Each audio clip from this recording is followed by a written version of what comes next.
Hai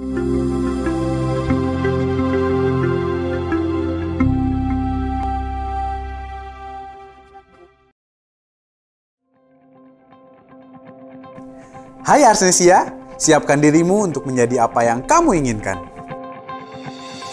Menemukan versi terbaikmu dengan berkuliah di Ars University.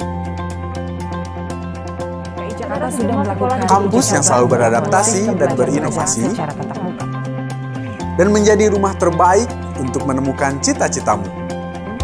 Salah satunya menjadi Digital Strategy Manager, Digital Planner, dan masih banyak yang lainnya. Menjadi Digital Branding Consultant, PR Officers, Content Creator, dan kamu bisa memilih semuanya sesuai passion kamu.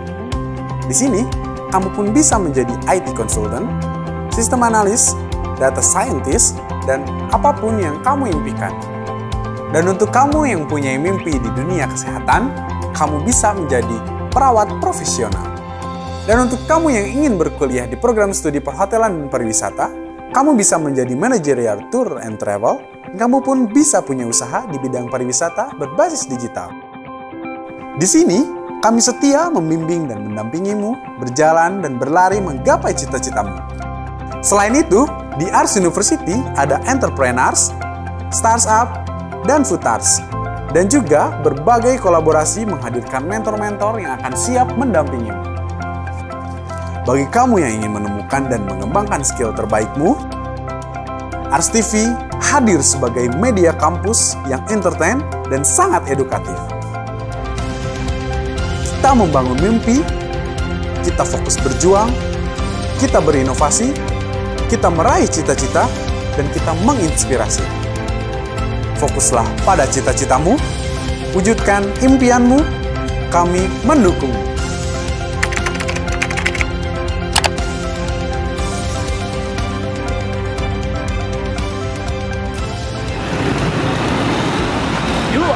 Yes, we are.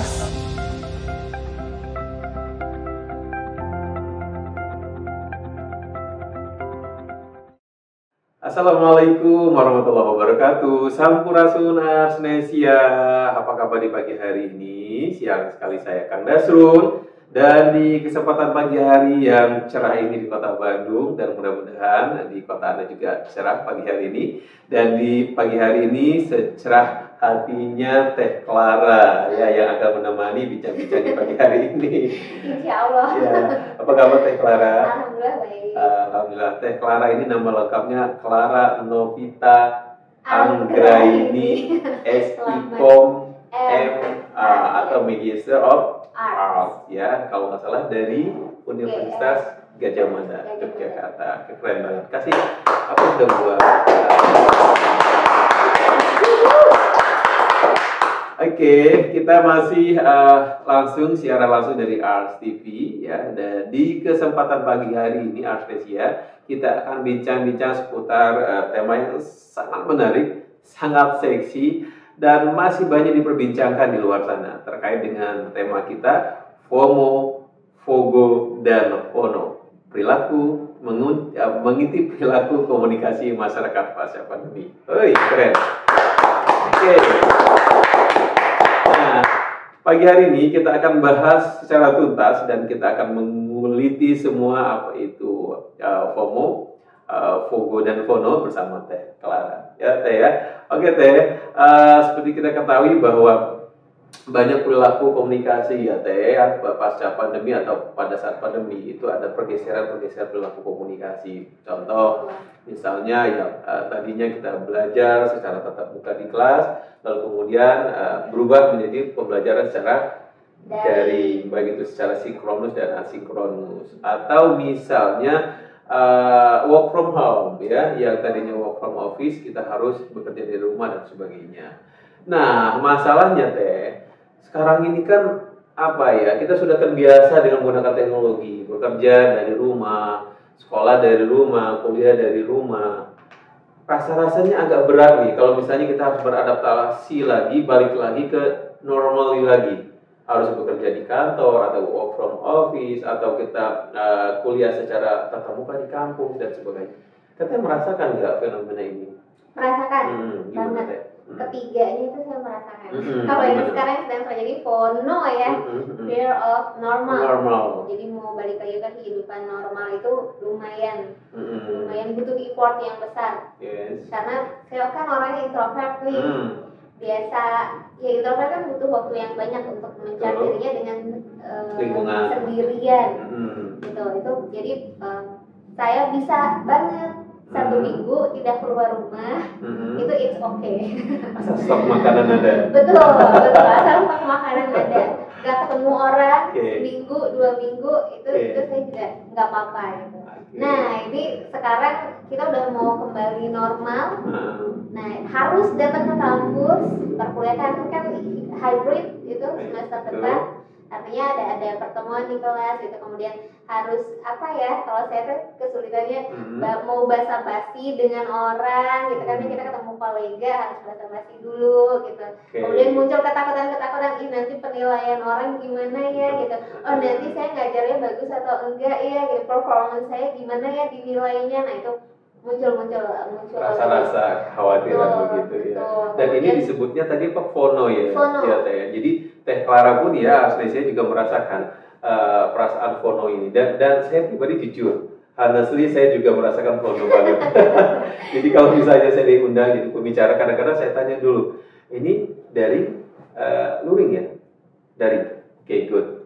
Soalnya kalau misalnya saya harus luring, harus nyiapin waktu, ya, tenaga dan sebagainya. Dan kadang-kadang saya mikirnya gini, Arsnesia dan Teh Clara, kadang-kadang waktunya habis di jalan gitu loh. Iya. Betul ya, gitu ya.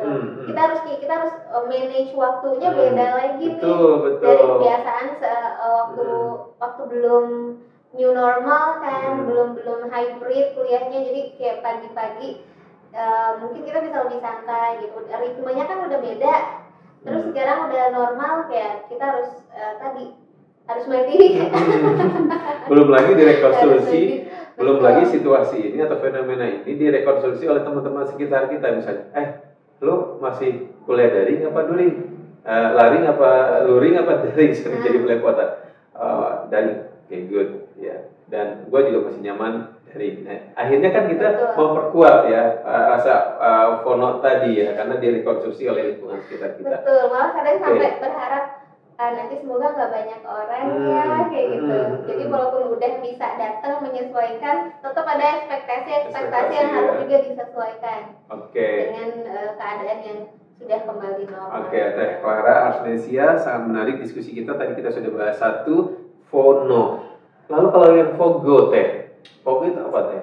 Fogo itu fear of going out, jadi takut. Fear of going out ya. Fear of going out. Jadi khawatir untuk keluar. Untuk keluar dari rumah. Itu kayak misalnya dulu sempat pas beritanya lagi tinggi-tingginya informasi COVID. Ke supermarket untuk beli stok makanan gitu. Ngelihat orang ada banyak, kalau Sabtu Minggu itu kan pasti rame ya. Itu, akhirnya kan kita jadi punya strategi sendiri.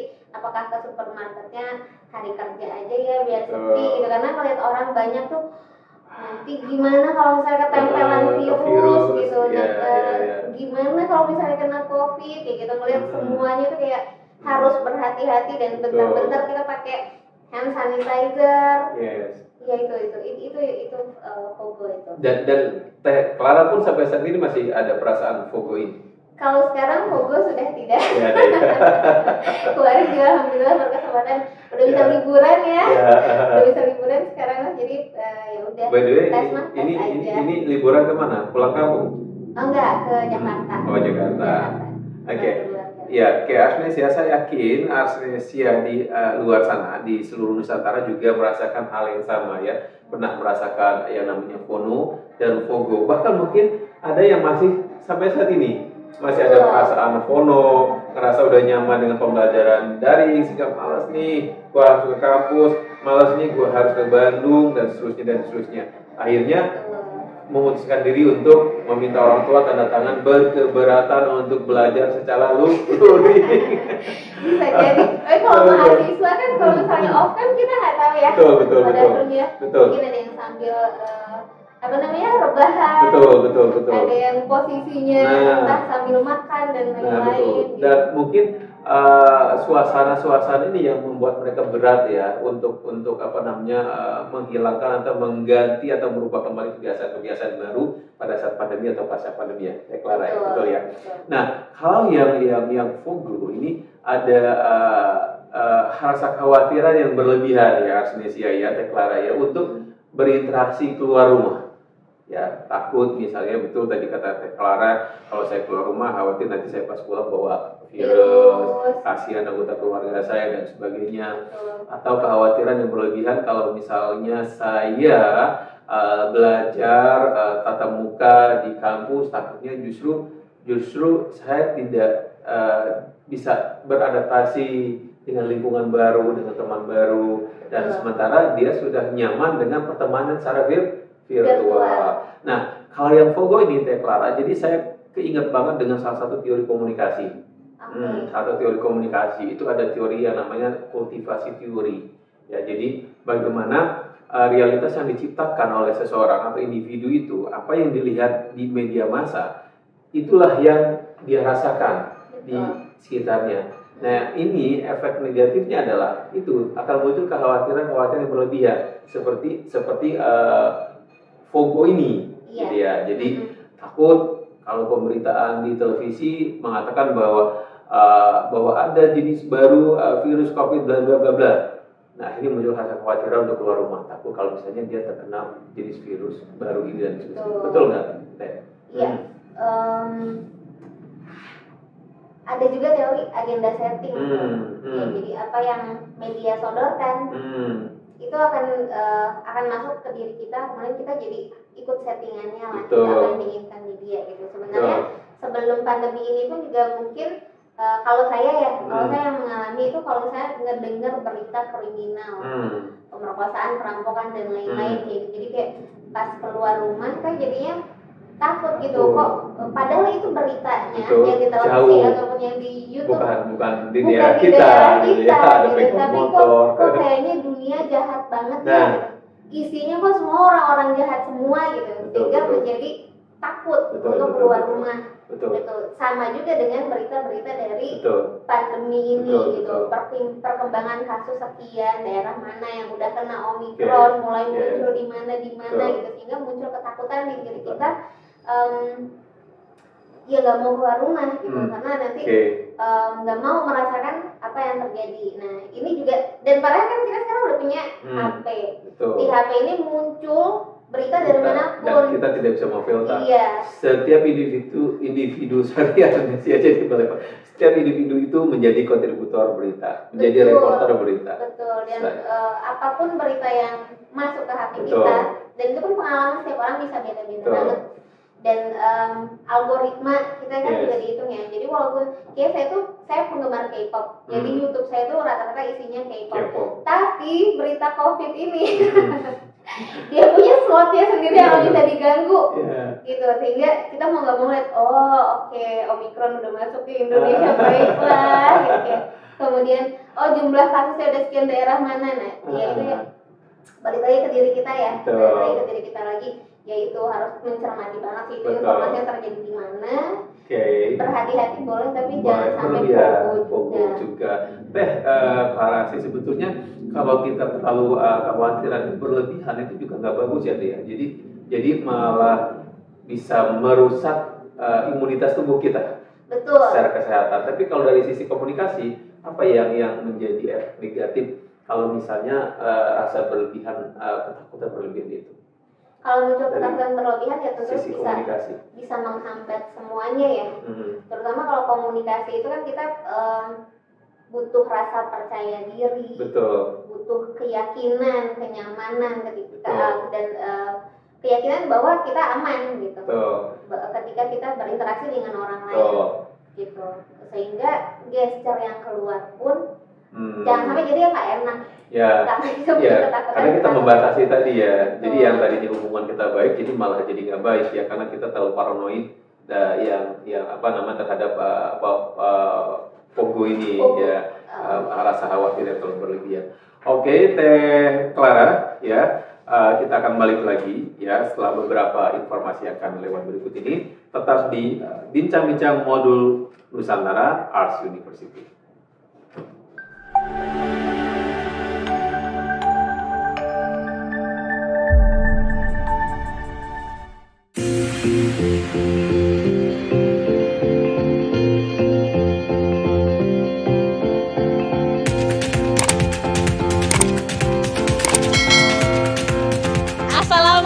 warahmatullahi wabarakatuh. Selamat malam. Kembali lagi bersama Teh Mary dan Teh Iris. Kita bakalan wisata kuliner malam. Wisata kuliner malam di Bandung. Mau kemana coba? Pastikan kalian stay tune ya. Karena kita bakal kalian bawa ke tempat jajan cemil-cemil khas Bandung yang udah sekian puluhan tahun di Bandung. Oke, dadah. Dadah. Tiris euy.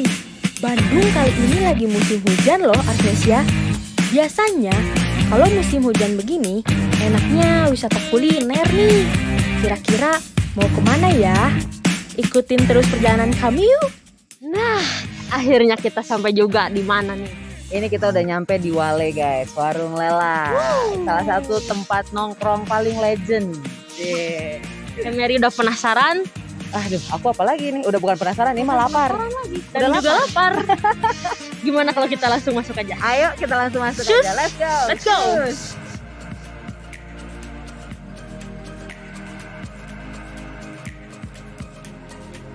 Nah, Ibu, sekarang kita sudah di Warung Lela. Warung Lela atau bekennya disebutnya Wale. Wale ya. Wale.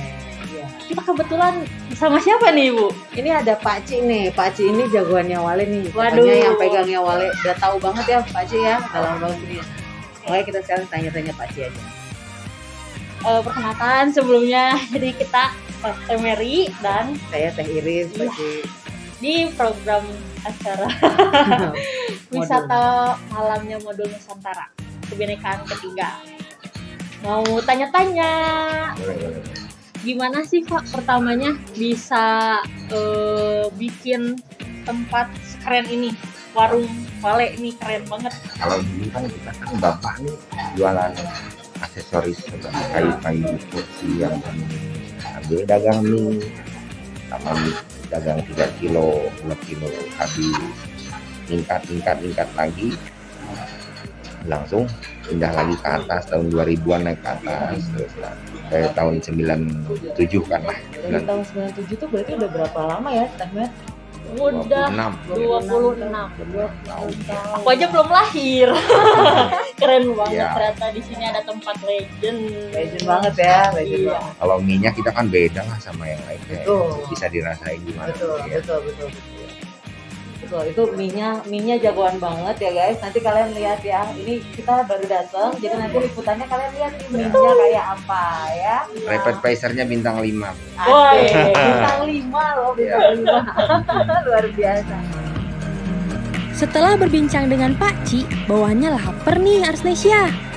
Menu bakmi di sini banyak banget loh. Tapi kali ini Teteh mau pesen yamin asin spesial dan yamin manis spesial. Yang konon katanya rasanya itu tidak berubah dari sejak tahun 1997 loh. Waduh, ngelihat proses masaknya aja udah bikin ngiler gini nih.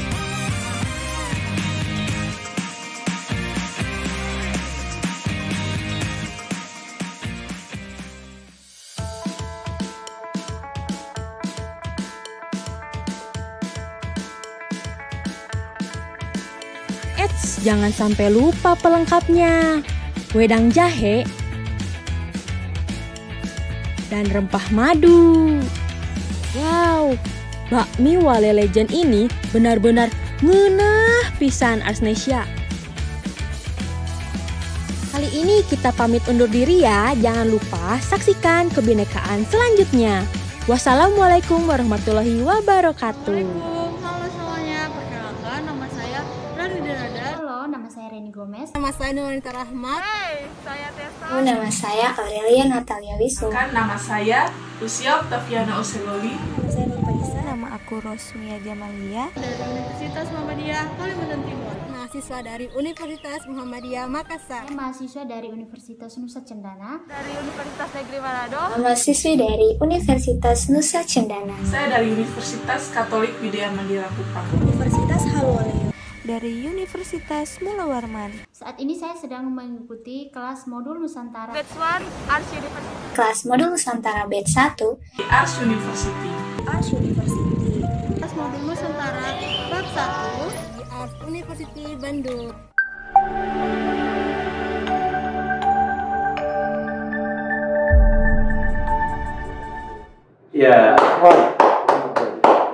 Ya, terima kasih Arsnesia. Balik lagi bareng saya Kang Dasrun dan juga Teh Clara yang imut, mungil dan cantik luar biasa dan luar biasa memiliki talenta luar biasa dan pengalaman serta pengetahuan Teh Clara terkait dengan literasi digital. Nah, ngomong-ngomong tentang literasi digital, di kesempatan pagi hari ini kita masih bincang-bincang terkait dengan beberapa akses dari literasi digital, yaitu dampak perilaku komunikasi pasca pandemi atau selama pandemi, yaitu FOMO, FOGO, dan FONO.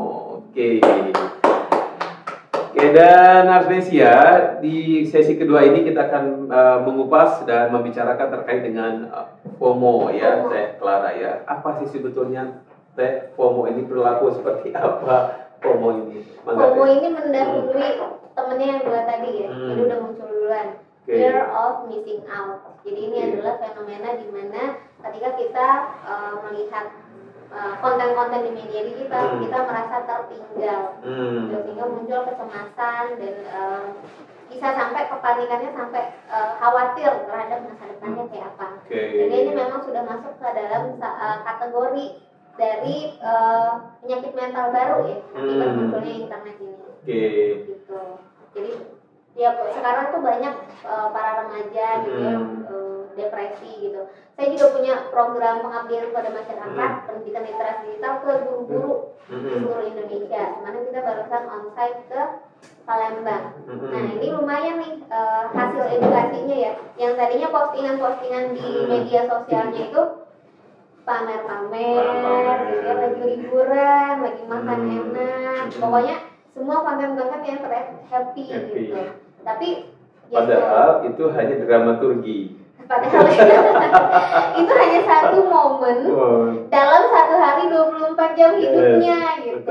Jadi enggak a whole day dia se-happy itu dan tidak semua sepanjang umur hidupnya dia sehebat dan se-happy itu. Jadi yang perlu dipahami itu ya, yang dicapkan itu adalah momen. Nah, FOMO ini terjadi pada orang-orang yang tidak bisa memaknai itu, gitu. Sehingga dia kalau misalnya ngeliat postingan-postingan di Instagram, apalagi Instagram fotonya bagus-bagus, ya, cantik-cantik, dan emang HP kita sendiri aja kan udah punya filter ya sekarang, sehingga susah untuk menghasilkan foto yang jelek kalau menurut saya ya. Jadi semua terlihat wow, terlihat bagus, dan itu membuat seseorang tuh merasa tertinggal, gitu ya. Kok semua orang liburan kok aku enggak, gitu. Kok semua orang happy kok aku enggak, kok semua orang makan enak aku enggak. Nah sehingga muncullah yang namanya FOMO. Jadi Teh Clara dan Arsnesia memang kita harus bijak dalam menggunakan media sosial ya, karena sumber-sumber informasi yang menyebabkan kita menjadi FOMO atau ada gangguan mental kita terkait dengan informasi yang berseliuran, bertebaran yang beredar di media massa atau di media sosial mengakibatkan kita menjadi FOMO, atau ada rasa kecemasan yang berlebihan bahwa kita tidak bisa mengikuti tren yang ada, atau tidak bisa seperti teman gua. Pas kita ngelihat teman kita misalnya beli mobil baru, udah mulai aduh gitu ya, mobil lagi gitu ya, kapan gue beli mobil ya, dia udah gue ganti mobil, gue pun belum pernah beli mobil dan sebagainya. Ini sih sebetulnya penyakit hati ya kalau dalam Islam ya. Jadi antara iri dengki ya, jadi ada rasa iri dan dengki ya, penyakit hati. Jadi kalau saya sih ngelihatnya memang FOMO ini berkaitan dengan penyakit hati. Jadi ada kekhawatiran berlebihan, tidak percaya bahwa sebetulnya setiap manusia itu sudah diciptakan dengan sesempurna mungkin. Ada kelebihan dan ada kekurangan. Dan setiap individu itu Arsnesia memiliki kelebihannya masing-masing. Dan memang kita harus bisa mensyukuri dan menghargai kelebihan kita dan kekurangan kita. Nah masalahnya adalah tidak semua setiap individu Teh Clara bisa menerima kekurangan dan kelebihannya, tidak mensyukuri kelebihannya. Sehingga memunculkan mental FOMO ini. Nah Teh Clara, selain tadi bahwa kita harus mengerem nih, selain ke orang-orang ya, tolong dong batasi misalnya mempublish momen-momen tertentu di media sosial. Nah, kita juga sebagai seorang konsumen juga harus selektif dan harus bijak dan harus pintar mencerna informasi yang ada di media sosial. Nah, apalagi Teh yang bisa dilakukan untuk mentreatment atau mengerem tindakan-tindakan atau kecemasan berlebihan yang ada di tahap FOMO ini. Yang perlu dipahami tadi ya, sebenarnya tadi udah ngomongin teori kultivasi, agenda setting, kemudian ada fenomena FOMO ini juga. Nah, kalau dulu teori-teori itu kan membahas media massa mainstream yang besar. Tapi sekarang kita personally, masing-masing orang kita punya media masing-masing. Mau bentuknya YouTube, TikTok, ataupun Instagram. Dan dahsyatnya teori yang mainstream tadi yang dibilang teori jadul itu masih bisa digunakan loh. Balik lagi. Kenapa? YouTube kita setting sendiri kan? Iya. Instagram orang kita setting sendiri ya. Yang kata Teh Clara tadi dipercantik lah fotonya. Posisi, kalau selfie. Itu semua sudah diatur. Itu settingan semua. Artinya setiap orang sekarang punya agenda settingnya masing-masing di media sosialnya. Dan ini juga harus dipahami bahwa ini tuh settingan loh, gitu. Ini tuh sengaja loh dibuat. Ini tuh ada tujuannya gitu. Jadi jangan sampai kita juga memaknainya terjebak dalam euforia, dan karena kita juga nggak mungkin kan posting yang negatif, berbagi kesedihan yang ada nanti kita dibilangnya baperan gitu ya, kemudian di orang kenapa nih, lalu publikasi yang positif ada yang iri lagi, jadi akhirnya dia terjebak dalam kondisi FOMO lagi gitu ya. Jadi setiap orang tuh nggak mungkin posting sesuatu yang negativity, kesedihan. Kita juga kalau ngeliat orang curhat, itu kan dalam tanda kutip ini orang bermasalah gitu. Dan nggak ada yang mau di brand sebagai orang yang bermasalah gitu. Sehingga apapun yang diposting itu pasti yang positif. Bahkan kekurangan itu pun harus disulap menjadi sebuah kelebihan. Di front state kita seolah-olah sempurna. Padahal sebetulnya kita ada di sisi lain ya. Di backstage itu kita nggak tahu seperti apa kan begitu ya. Oke. Semakin menarik obrolan kita Teh Clara dan Arsnesia. Kami di pagi hari ini masih bincang-bincang terkait dengan FOMO, FOGO, dan FONO, ya, perilaku komunikasi pasca pandemi. Oke, Teh Clara, sebelum kita mengakhiri ya bincang-bincang kita pagi hari ini, mungkin Teh Clara ada kata bijak atau ada closing statement yang mungkin bisa disampaikan buat Arsnesia yang ada di seluruh Nusantara. Silakan, Clara.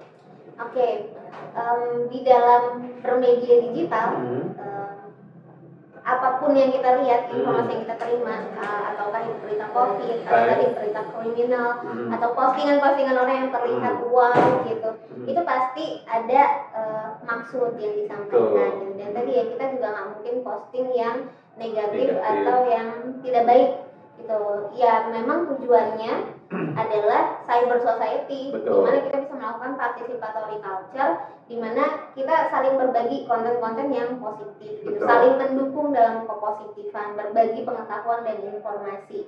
Jadi kuatkan peran kita di sana gitu. Jadi alih-alih kita merasa banyak ketakutan gitu ya. Dan kalau misalnya menerima berita-berita yang memang memunculkan kekhawatiran, tadi kita harus mandiri gitu ya, browsing sendiri sampai tidak ada pertanyaan yang tersisa, sehingga muncul ketakutan-ketakutan yang sebenarnya enggak begitu kok gitu. Ketika kita keluar rumah pun bisa kok gitu, kayak dengan tetap menjaga protokol kesehatan kita tetap sehat kok gitu. Jadi kembali ke diri kita masing-masing, tetap menjadi orang yang baik dengan aksi-aksi yang baik. Jadi dimulai dari diri kita sendiri, ya semoga nanti semua masyarakat kita juga bisa ikut. Oke, luar biasa. Ya, kalau dari saya, Arsnesia, yang jelas kita memang harus wajar-wajar saja, Clara ya, tampil wajar-wajar saja, dan juga mengkonsumsi media informasi dari berbagai media juga wajar-wajar saja, tidak perlu berlebihan, dan juga jangan tidak update juga, nanti update juga. Betul, jangan sampai tertinggal ya, zaman sekarang mah ibarat kalau sampai tertinggal. Baik, Teh Clara, terima kasih atas kehadirannya di studio Ars TV. Mudah-mudahan Teh Clara sukses, sehat, ya. Dan insya Allah lain kali kita akan undang lagi Teh Clara. Mudah-mudahan Teh Clara tidak bosan dan juga tidak kapok. Tidak kapok insya Allah. Baik Arnesia, terima kasih atas kehadiran atau partisipasi Arnesia di Bincang Pagi hari ini di program Modul Nusantara dalam tema FOMO, FOGO, dan FONO, perilaku komunikasi pasca pandemi. Oke, mudah-mudahan bermanfaat dan sampai ketemu lagi dalam bincang-bincang di sesi berikutnya. Saya Kang Darsurun undur pamit. Assalamualaikum warahmatullahi wabarakatuh. Assalamualaikum warahmatullahi wabarakatuh. Halo Arnesia. Perkenalkan, nama saya Merindriana sebagai mentor dan saya Teh Iris sebagai dosen pengampu modul Nusantara. Selamat datang di kampus kami, Ars University.